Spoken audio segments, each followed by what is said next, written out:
Bismillahirrahmanirrahim. Assalamualaikum warahmatullahi wabarakatuh.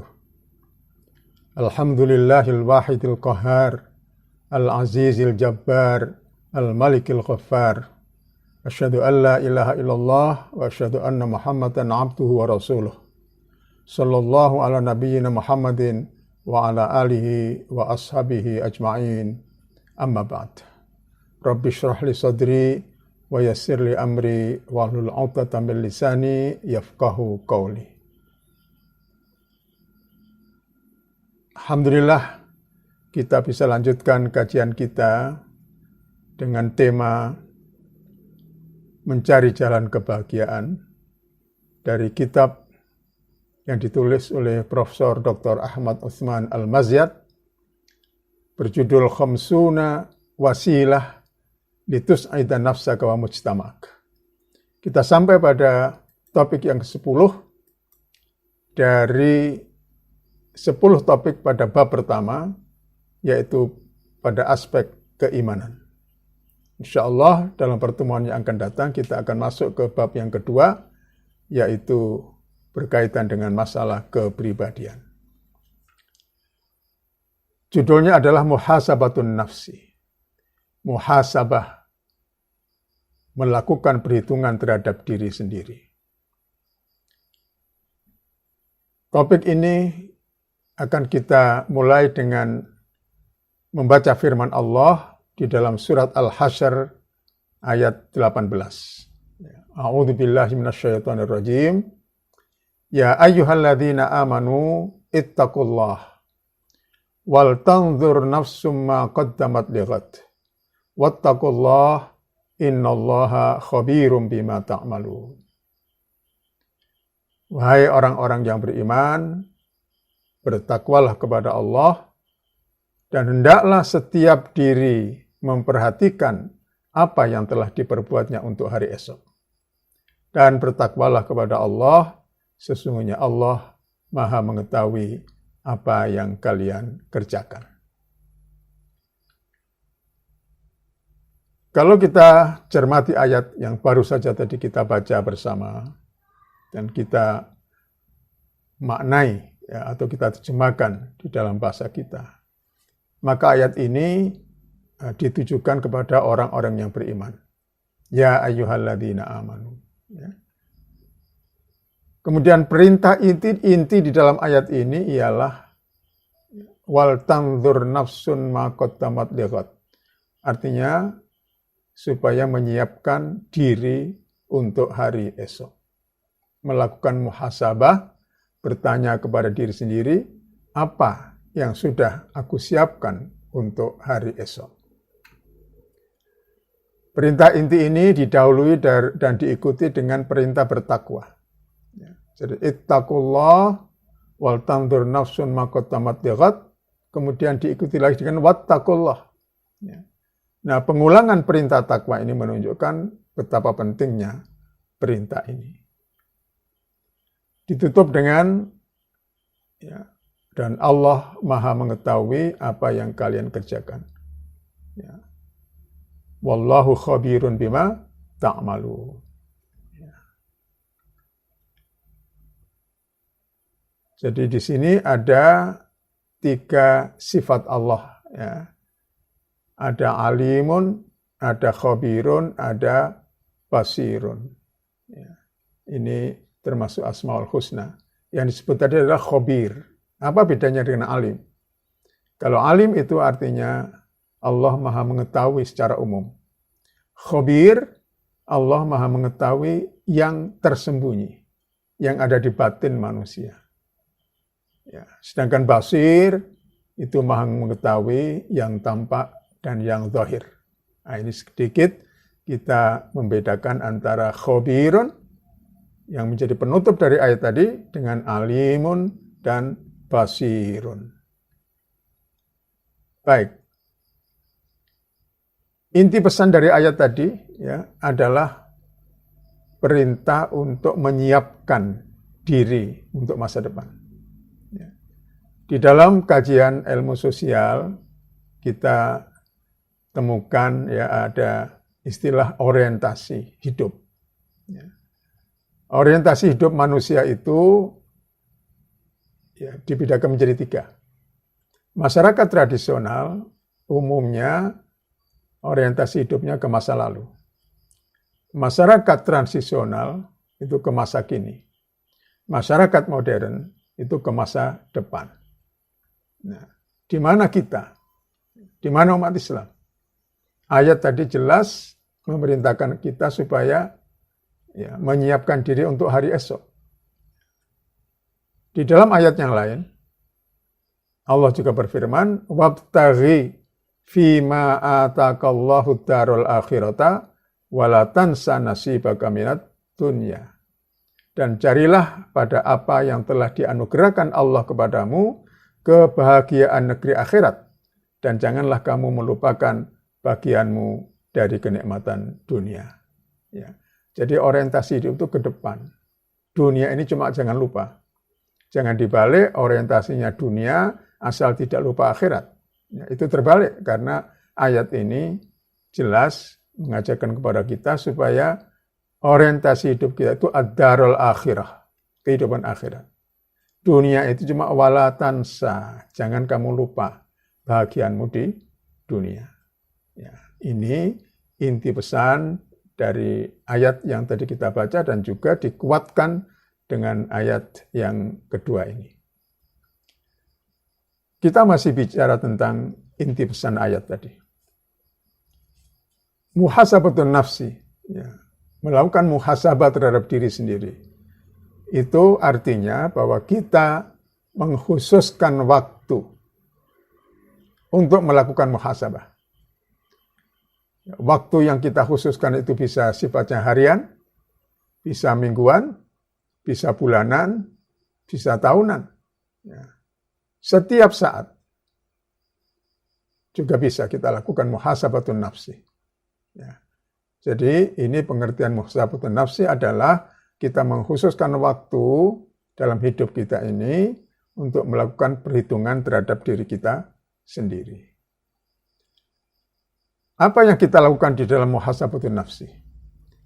Melakukan penilaian dan perhitungan. Apakah amal yang akan dan telah kita lakukan diridhoi atau dimurkai oleh Allah? Nah, ini poin pertama muhasabah itu. Ya. Poin pertama, saya ulangi, melakukan penilaian dan perhitungan apakah amal yang akan dan telah kita lakukan diridhoi atau dimurkai oleh Allah Subhanahu wa taala. Nah, jadi kriterianya ini diridhoi atau dimurkai. Yang kedua, muhasabatun nafsi itu juga berarti melakukan penilaian dan perhitungan apakah yang dilakukan berguna untuk masa depan. Apakah ada gunanya untuk masa depan, terutama masa depan jauh kita di akhirat. Ya. Yang ketiga, melakukan penilaian dan perhitungan mana yang lebih berat timbangannya. Apakah ketaatan atau kemaksiatan? Nah, 3 hal inilah yang kita lakukan di dalam muhasabatun nafsi. Ya. Yang terakhir ini kita timbang-timbang amal baik kita, amal buruk kita. Karena Allah menyatakan faman ya'mal mithqala dzarratin khairan yarah wa may ya'mal mithqala dzarratin syarran yarah. Amal yang baik ataupun yang buruk kita semua nanti akan melihatnya. Melihat datanya dan melihat apa akibat dari perbuatan yang kita lakukan itu. Di dalam surat Al-Qiyamah ayat 14 Allah berfirman, balil insanu ala nafsihi basirah. Ya. Balil insanu ala nafsihi basirah. Yang artinya bahkan manusia itu menjadi saksi atas dirinya sendiri. Ya. Jadi pada dasarnya kita inilah yang paling tahu tentang diri kita. Setelah Allah. Ya. Bukan orang lain. Kita yang tahu tentang diri kita. Manusia meskipun berusaha untuk membantah, mencari-cari alasan, dan menutupi perkataan dan perbuatannya yang salah kepada orang lain, tapi dia tidak akan bisa menipu diri sendiri, apalagi menipu Allah.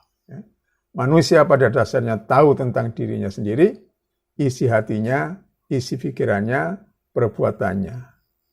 Tinggal persoalannya kita mau jujur apa tidak. Ya. Nah, disitulah muhasabatun nafsi itu berangkatnya dari kejujuran terhadap diri sendiri. Ya. Anggota badan manusia akan menjadi saksi atas perbuatannya sendiri di pengadilan di hari kiamat nanti. Ini sudah bisa kita baca hal seperti ini ketika kita membuka firman-firman Allah di dalam Al-Quran. Muhasabatun nafsi itu bisa dibedakan menjadi dua. Yang pertama adalah muhasabah sebelum melakukan pekerjaan. Hal ini kita lakukan untuk melakukan penilaian apakah pekerjaan atau kegiatan itu pertama sesuai dengan ketentuan Allah dan Rasulullah. Ini sebelum kita melakukan pekerjaan. Kita pertimbangkan, kita perhitungkan. Yang akan saya lakukan ini sesuai dengan ketentuan Allah dan Rasulullah apa tidak? Ya. Diperbolehkan oleh Allah apa tidak? Diridhoi oleh Allah atau dimurkai oleh Allah? Sesuai dengan ajaran Allah atau bertentangan dengan ajaran Allah? Nah, ini yang pertama.